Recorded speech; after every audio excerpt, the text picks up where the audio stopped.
Tonight, KFDM News is getting answers and learning what caused a sinkhole to open up in a Beaumont street.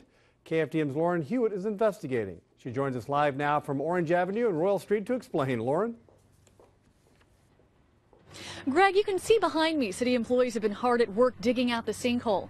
I called Beaumont's water utilities director just about an hour ago. He says a sewer pipe broke and the dirt between the pipe and the street ended up getting into the broken pipe and being flushed down the sewer line. Of course, that meant there was no dirt supporting the street and it collapsed. He says depending on how big the break in the pipe was, it could have taken as little as 2 days for the cavity to form if the break was big, or as long as a year if it was a small break in the pipe.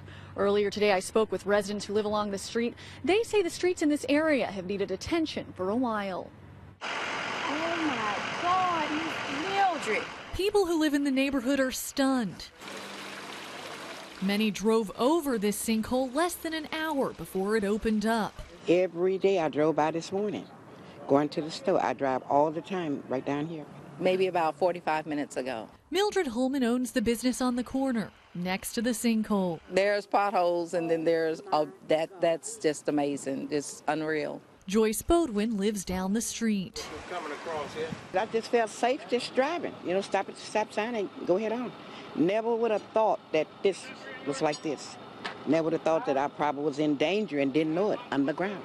People who live along the street tell me the city of Beaumont has been patching up this street as well as other streets around the area for a long time. They tell me they believe that that was a symptom of a greater problem. It's overdue.